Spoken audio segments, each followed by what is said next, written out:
You said silly.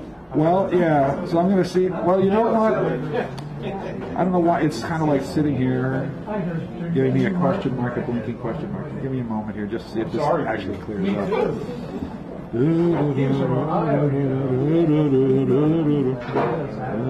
Some more.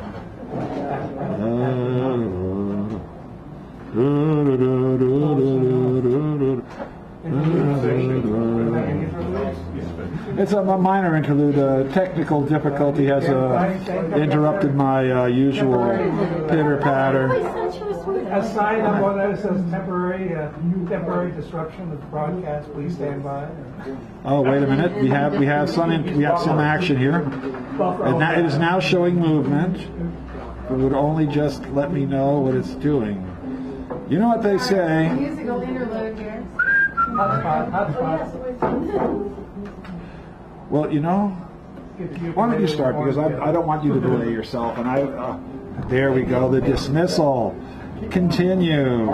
And you've been on, haha. There we go. As it is, give her a ring now that we can.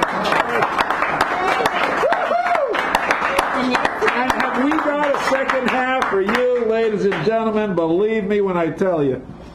And Brady, everybody. Thank you. We're going to believe you? We believe you. Well, you know. Orange shirt. Thank you. It's from the Alameda Water District. My brother gave it to me. I thought it was kind of the Orange Revolution. Yeah, well, You're glowing. I'm glowing. Okay, Karen. Okay. This is a new one. It's called Ghouls in the Trees. People passing on the trails are sometimes startled by small, strange objects hitting the ground. Eluded by whispered snickering, they glance up, smile. It's just the boys in the trees. But ghouls in trees are often mistaken for elves, witches, or large cats, obscured by superstitious beliefs that ghouls somehow belong on the earth. When Susie agreed to climb the ancient oak behind her house with me, await the storm, lying to parents we were safe in each other's basements, we clung desperately to the trunk and each other, while wind ripped tears from our eyes. We just wanted to see the tornado. They never let us. It wasn't fair. The women we are, women who dance by moonlight, cast stones of remembering, build houses, sail our boats, try to sing the humpback song, send our children off on impossible quests so they can learn to fly. No, it's not some siren song you're hearing. It's just the ghouls in the trees. Nice. Wait a minute. Are you just going to do a little short one? Did you get something else there? No, I don't have anything else. But there's one that was Sorry. written back in, 97 or something that I might be able to remember. I see my friend walking down the street. Say, hey, how are you? You don't look okay. Then she tells me this child of her heart, child of her first love, child she raised like her own these 17 years or more, been shot down on the street named after Dr. King. And yeah, they caught the bastard. And he's so sorry. He feels so bad, you know. That wasn't the boy he meant to kill. She shakes her head, says it's all in Jesus' hands. It's nothing we can do. I give her a hug. Don't argue. Don't have the heart to tell her Jesus moved away from her a long damn time ago. Save my own tears to wash the blood off the sidewalk. Because the city, they don't clean up nothing lately. Wow. Now, aren't you glad I said go back and do another? Thank you. Karen? Wow. Thank you. All right. Mr. David Zeltzer is next, so give him a nice fat round. He comes up here. A man who speaks it. Like a lot of you, he doesn't hold back, and I'm so glad. Thank you. I guess that's a good thing. I'll be reading from the digital chat book I published last year, Real-Time Babies. You can get it on Amazon or iBooks, and this will knock you out for 99 cents. 99 cents. First one is called Prophets. What the hell's our velocity through this galaxy? Cry the prophets, fiery angels in their heads. People of Earth, we have come to open the healing lips of your women. Naked they dream of us across the lonely spheres, each breast a ripe household of the sun, whose cool bombs part the waters of the Jordan. We connect and drill into its labial chambers, unwrap our hairy chests like the Jew, with his sword and his automaton. Silent, he watches from the past. Life on this little ship chimes away like the empty sea, filled with salty vapors and a tear. How far we have come is a mystery, known only at the center of the bloom. How far we have come with our foolish burden. Yeah.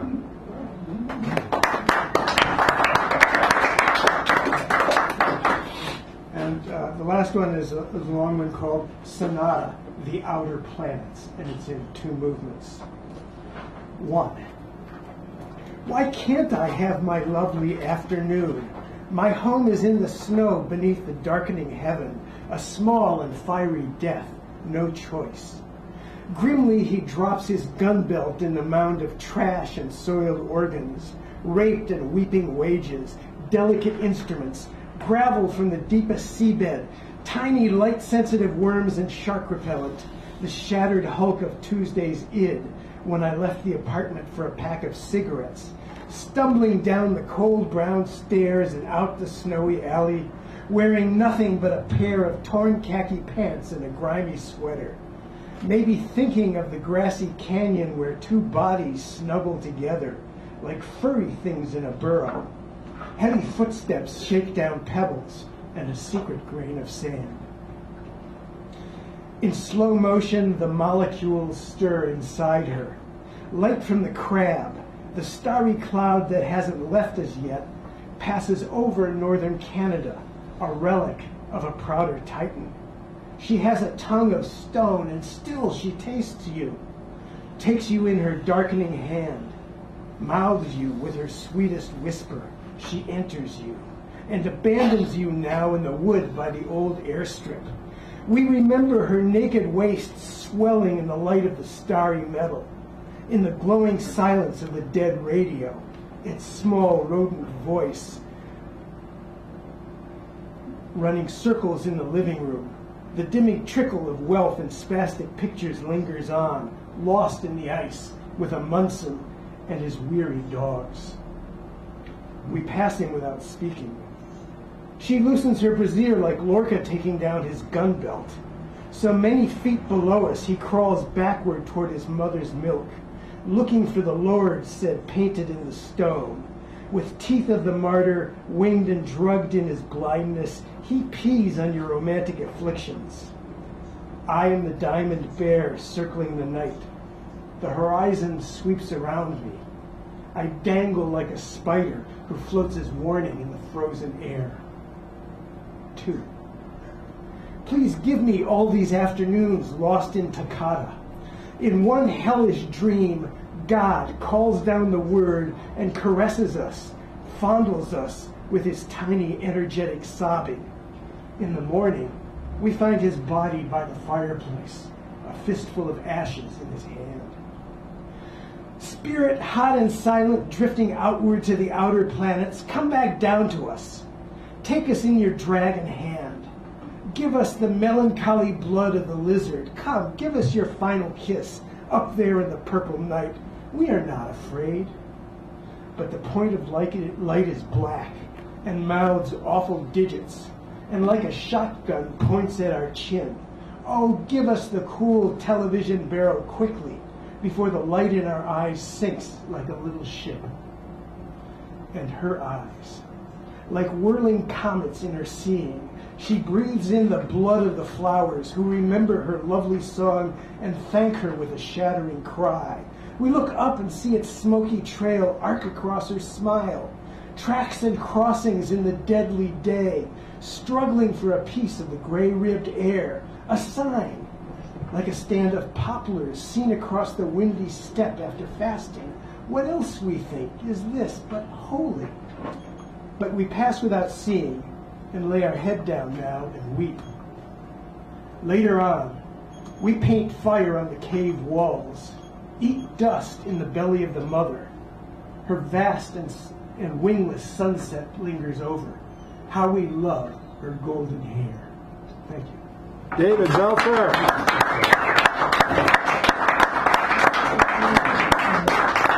Thank you. Clyde Always, the Clyde Always Show. Give another round of this guy. Here he comes, here he comes, here he comes. Oh, there we go. Ladies and gentlemen, boys and girls, come on to step right up, folks. Go on and grab yourself a front row seat before they're gone, or they're going fast. You don't want to miss this. It's time for another exciting installment of the Clyde Always Show with me, your always clever, always handsome, always charming host, Clyde Always, and I ain't no common carnival barker, I am the Bard of the Lower Haight. And I'm fresh off the road from Europe, actually. Just got back from Wien. I spent the month of February in the Big E, and I am back now, and I'd like to begin with Der Heuriger by Clyde Always.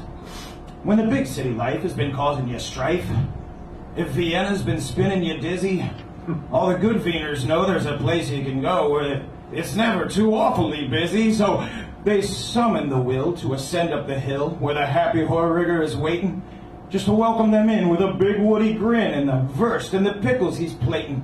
All those cozy warm nooks under cast iron hooks so inviting their Austrian asses to relax in a seat while they kick up their feet saying Prost as they're clinking their glasses.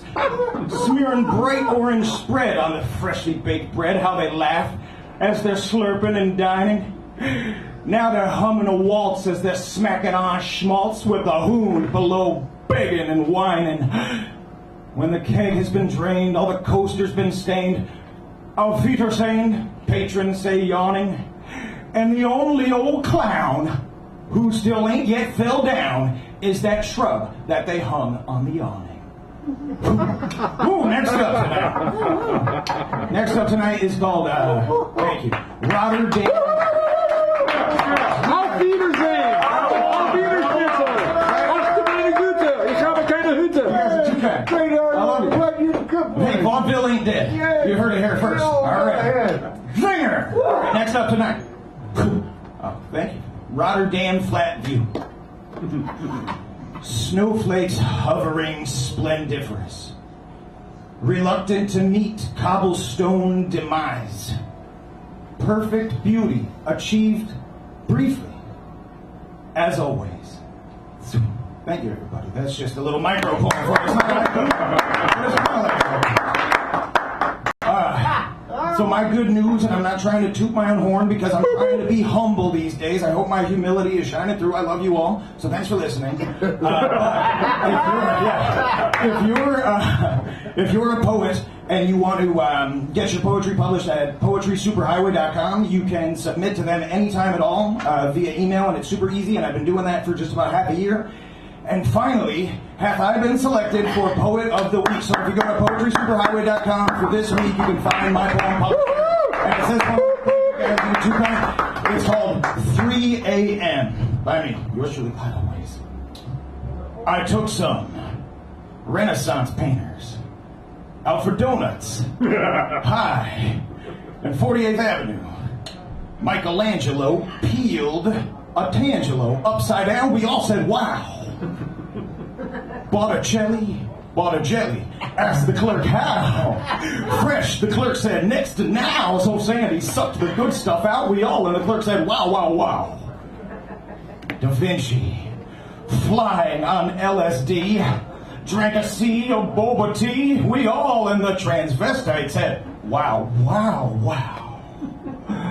Once he knew the Wi-Fi code, he squatted down on the commode, and that's where Bruegel Googled. And he alone moaned, ow, ow, ow.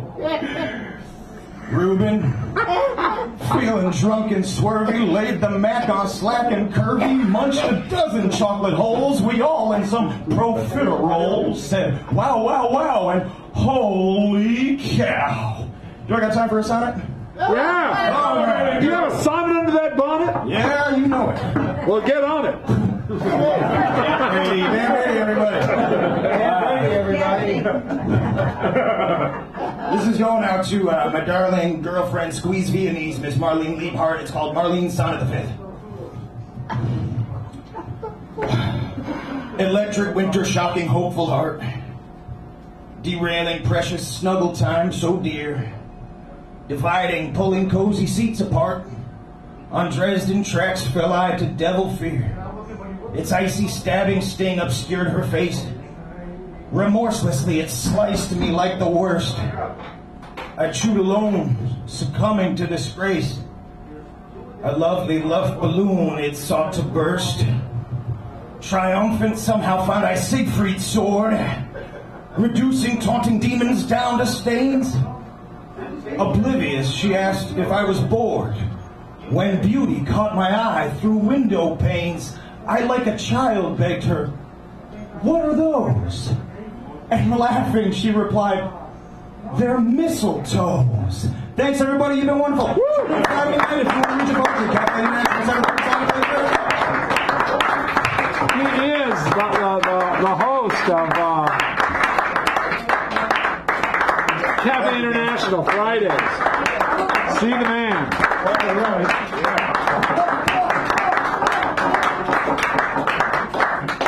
Like he said, it's not dead. Nicole Savage is next. We haven't had her in a long time, so really give her a nice welcome up. She hasn't been here. We haven't heard her voice. But now we get to Nicole Savage, who is responsible for SF Heart, a great site of internet wealth and information about events, including this one. So she does that work all on her own for those people who shall remain nameless. No, I do it so they won't be. Oh, that's right. Sorry, my mind just went to reverse. Okay, so I pulled this book off my shelf today, and I Renee Marie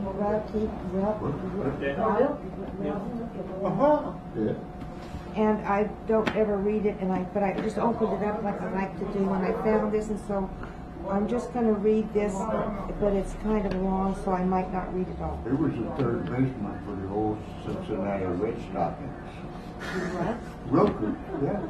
Red Stockings, got that. Yeah. Oh, Red Stockings. You see that fly over my head?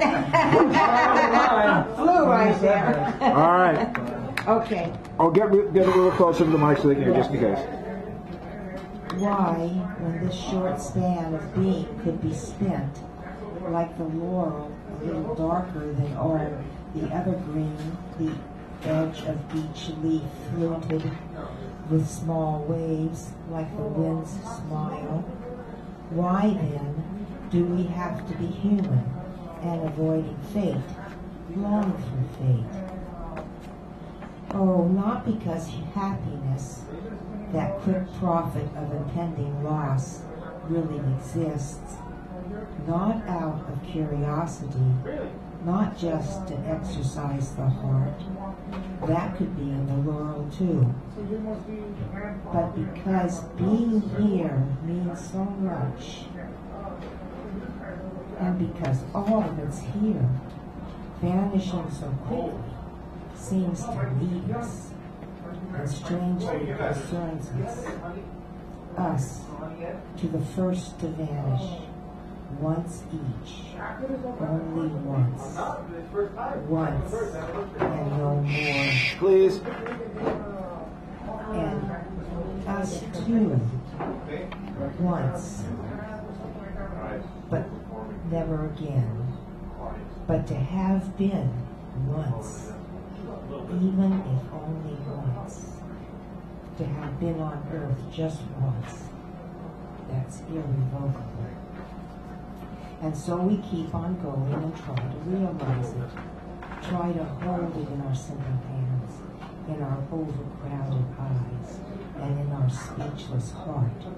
Try to become it, to give it to whom? We'd rather keep all of it forever. But what can we take across into that other realm? Not the power to see we've learned so slowly here, and nothing that's happened here, nothing. And so the pain, above all, the hard work of living, the long experience of love, those purely unspeakable things. But later, under the stars, what then? That's better left unsaid.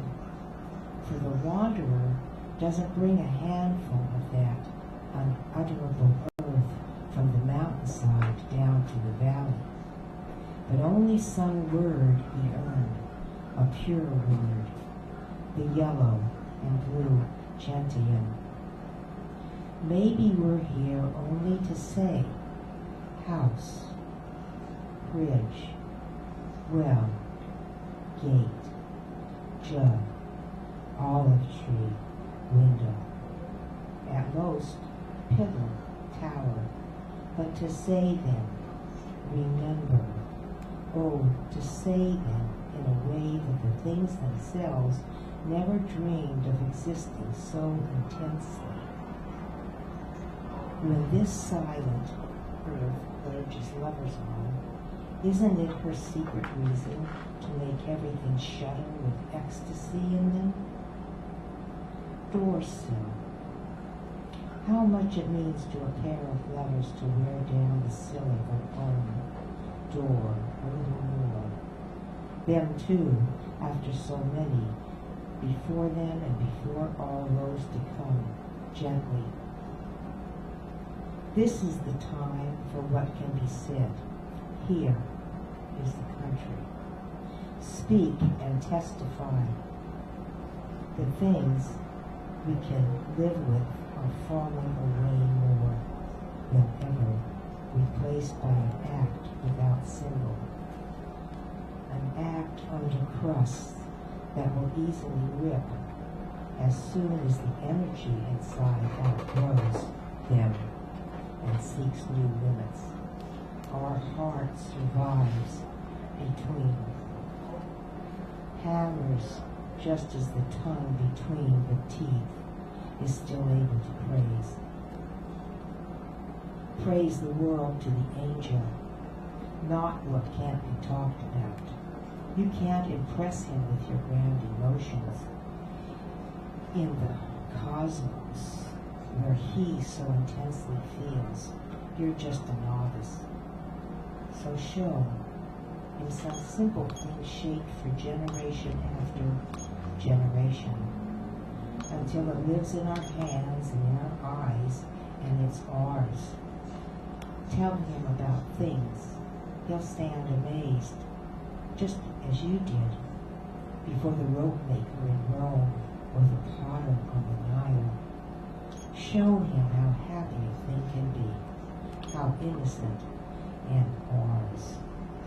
How even grief's lament purely determines its own shape, serves as a thing, or dies in a thing that escapes, in ecstasy beyond the violin. And these things, whose lives are lived in leaving, they understand when you praise them. Perishing, they turn to us, the most perishable, for help. They want us to change them completely in our invisible hearts. Oh, forever unto us, whoever we finally may be. Earth, isn't this what you want? To resurrect in us invisibly? Isn't it your dream to be invisible one day? Earth, invisible. What's your urgent charge if not transformation? Earth, my love, I will. Oh, believe me, you don't need your springs to win me anymore.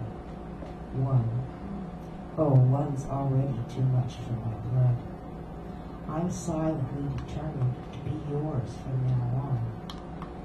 You were always right, and your most sacred idea is death, that intimate friend. Look, I'm alive. On what? Neither childhood nor the future grows less. More being than I'll ever need springs up in my heart. Hey, call Savage. Oh, wait a minute. Hold on. Let's write that up so I know what you read. There we go. Thank you. All right. Oh, thank you so much. All right. All right. Now, who's next? Is it? Oh, it's Jean Powell, for crying out loud. Now, she hasn't been here in a long, long time, so bring her up with a nice round of applause. I am pausing the streaming so the people out there will know streaming is being paused even as I speak. Thank you so much for pausing.